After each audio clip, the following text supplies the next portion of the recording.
Shalom, que Dieu vous comble, qu'il vous bénisse richement. Nous aimons écouter Frère Branham dit. Disons que Frère Branham, c'est la bouche autorisée en ces temps de la fin. Alors, il y a des fausses citations de Frère Branham qui circulent, qui sont même prêchées par des ministres, sans peut-être qu'ils en sachent. Il y en a qui sont ignorants, il y en a qui sont aussi, qui savent que c'est pas bon, mais quand même, ils les font. Voilà pourquoi nous voulons parler de ces 4 fausses citations où les prédicateurs ont fabriqué ces choses dans les buts de faire parler les prophètes Branham d'une façon mensongère des choses qu'il n'a pas dit, mais c'est un esprit démoniaque, c'est un esprit de l'ennemi qui est venu pour tromper les enfants de Dieu avec des citations qui ne sont pas dans les messages. On a vérifié, on n'a pas trouvé. Alors, si vous trouvez une de ces 4 citations qu'on va lire ici, n'hésitez pas, venez nous le dire et nous allons rectifier nos propos. Parce que le message est vaste, mais nous avons quand même le programme de la Voix de Dieu. Nous avons le programme de Shekinah, publication, et d'autres traductions aussi. Nous n'avons pas trouvé ces 4 citations que nous avons ici. Voilà que c'est la ruse du diable pour tromper les enfants de Dieu au nom de William Branham. Et beaucoup de prédicateurs du message, en faisant cela, ça prouve qu'ils ne sont pas nés de nouveau. Donc, nous allons continuer pour voir quelle est la première citation. Je vous avertis déjà que dans mon église, un prédicateur est venu, que j'aime beaucoup, que je respecte beaucoup, que je considère beaucoup. Il a lu l'une de ces citations. Mais comme je connaissais déjà les citations préalables, que ce n'est pas les prophètes qui auraient dit tout ça, bien que les paroles soient bonnes, mais ce n'est pas la parole de Dieu. Bien que les mots et les verbes soient bien conjugués, mais ce n'est pas la parole de Dieu parce que ce n'est pas sorti de la bouche de notre prophète. Voilà pourquoi aujourd'hui, nous allons voir ces citations. Il y en a qui le savent, il y en a aussi qui ne le savent pas. Il y a des prédicateurs qui lisent des citations sur un papier. Quand ce prédicateur est venu prêcher dans notre église, et que je lui ai averti que la citation qu'il avait lue n'était pas une citation de Frère Branham, Dieu, par son humilité, il est venu, il a appelé, il a arrangé la chose, il a expliqué comment est-ce qu'il avait réussi cette citation. Mais l'église criait, l'église jubilait quand la citation était lise, mais après, je devrais parler à l'église que cette chose n'était pas la parole de Dieu. Écoutons avec vous ensemble et lisons la première citation. Et nous allons donner des commentaires. Alors, la première citation, c'est le numéro 1, c'est Fidèle Abraham, selon est prêché le 15 avril 1959, paragraphe 68. Je vous dis que Dieu est Dieu, il est la parole. Celui qui aime la parole, c'est-à-dire Dieu, et qui veut voir les ciels, doit, pas s'il veut, doit mettre en pratique la parole. Faites ce que je vous dis, et Dieu vous enlèvera. Parce que hier soir, 3 sœurs m'ont posé la question de savoir si elles seront enlevées. Je ne leur ai pas donné une réponse. Voilà maintenant les moments. Elles sont là à côté de leur mari. C'est choquant, mais je dois vous le dire. Les robes de valeurs que vous aimez, vous pouvez les donner à la femme de votre pasteur. Et vos maris devraient donner du lait au pasteur. Elles m'ont répondu, oui, nous avons l'habitude de donner du lait au pasteur, des belles robes à ses enfants et à sa femme. Nos maris achètent des costumes pour le pasteur. Je crois que si vous le faites, vous avez le ciel en vous. Et tous les autres qui feront la même chose ont eux aussi le ciel en eux. Vous avez le Saint-Esprit du royaume. Voilà, mes frères et sœurs, cette première citation qui ne me convainc même pas. J'ai vérifié, je n'ai pas trouvé. Alors, comme nous voulons écouter Frère Branham dit, nous croyons, ne croyez pas quelque chose que le prophète n'a pas dit. Ça ne édifiera jamais et ça ne donnera pas la vie. Donc, ce sont les intimidations des pasteurs qui veulent s'approprier de l'argent avec les messages de Malachie 4. Deuxième citation, nous allons lire et comprendre. C'est un jour de victoire selon eux, c'est prêché le 22 avril 1953, paragraphe 92, 93, 95. Si vous, mon église, ici, vous me respectez comme votre chef, selon que Dieu l'a dit, et vous m'obéissez, Dieu vous bénira de plus en plus. Je vous le dis en franche vérité comme Dieu me l'a dit.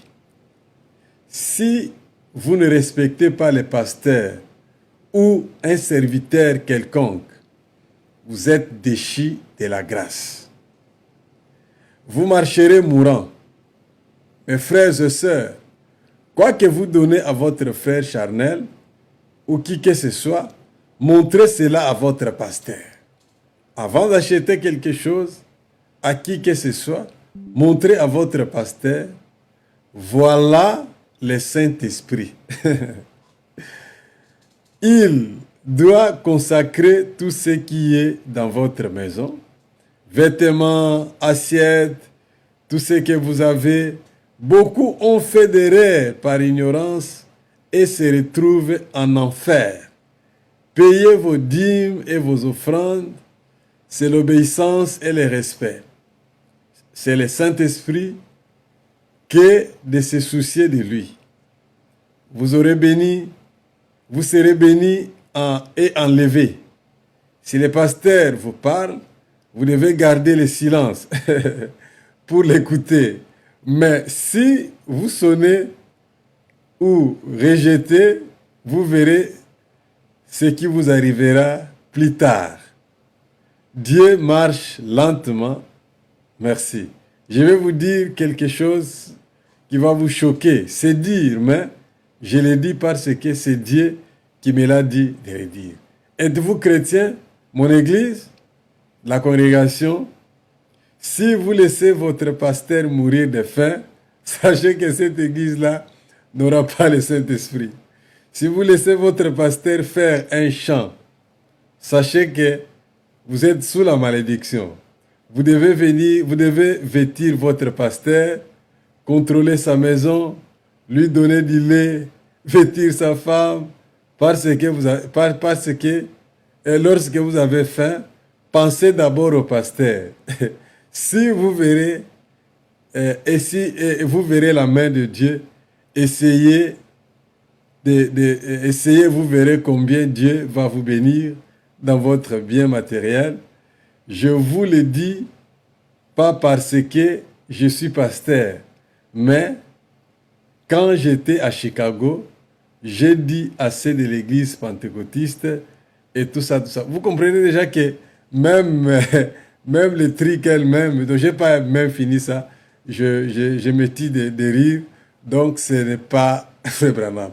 Alors, de telles choses, il y a des prédicateurs qui ne lisent pas, ils peuvent ramasser cela, il met cela dans un cahier et chaque fois quand il sera dans sa mission d'évangélisation, il va toujours lire des choses comme ça dans les églises où il passe.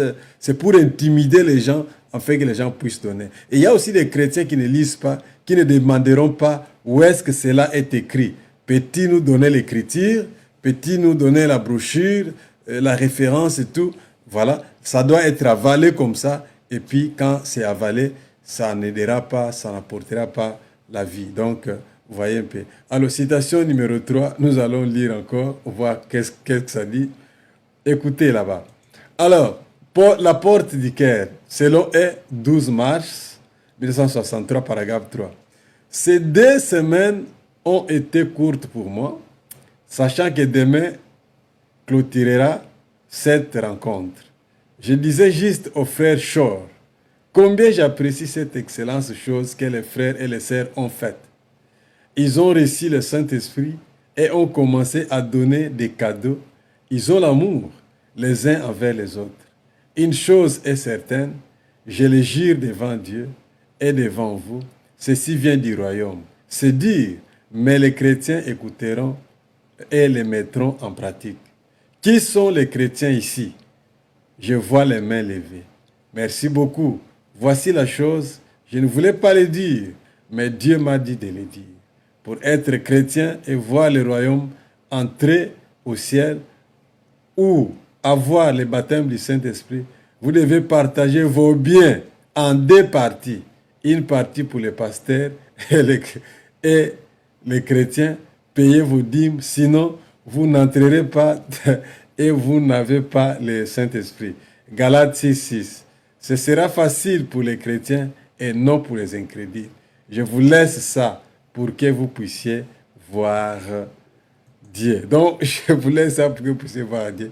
Vous voyez que ce sont vraiment des citations.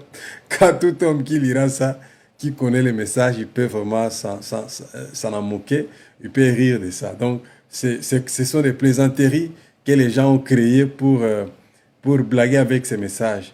Et ces messages, c'est la puissance. Ces messages, c'est tout ce que nous avons. Nous devons les protéger, les garder, l'honorer, de ne pas laisser une poussière, une saleté tomber sur ces messages. Comme disait Frère Branham, dans nos vies, dans notre façon de voir, dans la doctrine et tout, vous voyez.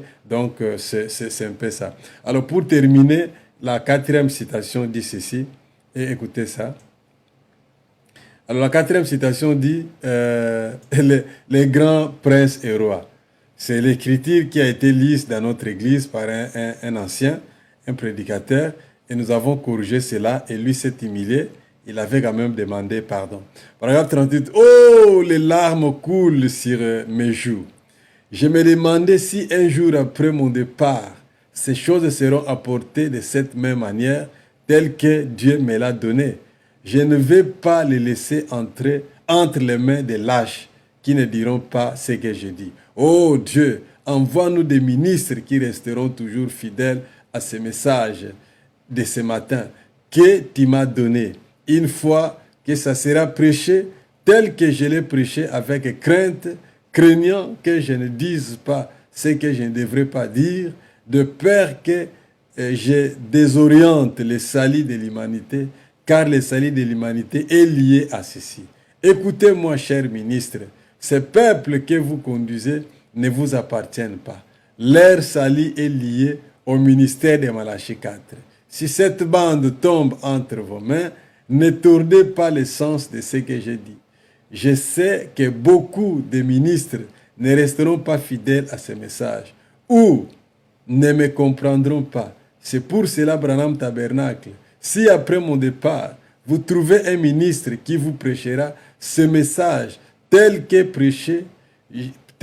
je l'ai prêché, ne le laissez pas. Je vous en supplie, peu importe ce que ça vous coûtera.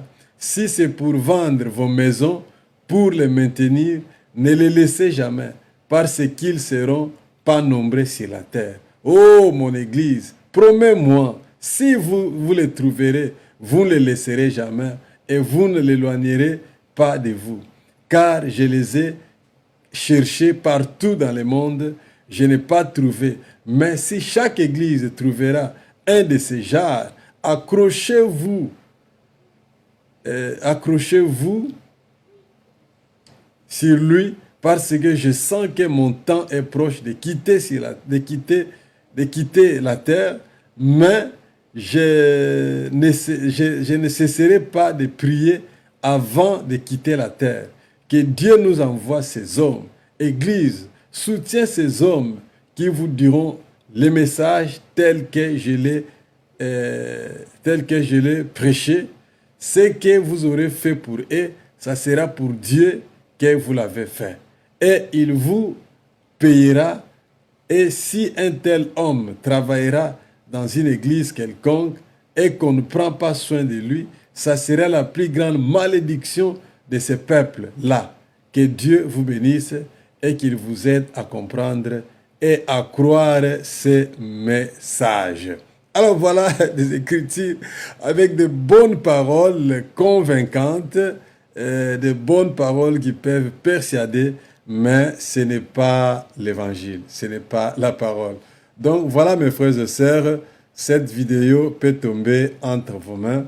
Ce que nous vous demandons, c'est de les partager surtout. Partagez cela, inscrivez-vous, et commentez. Donc faites ce que vous pouvez faire avec cela. Nous vous remercierons. Ça va nous aider. Si vous n'êtes pas encore abonné sur notre canal YouTube, c'est le moment de le faire. Et partagez nos vidéos. 15 minutes ou 17 minutes, ce n'est pas trop. Nous vous aimons. Nous serons toujours là pour vous dire des choses qui peuvent vous édifier, qui peuvent vous aider. Priez pour nous et que le Seigneur Jésus-Christ vous bénisse. Bye bye.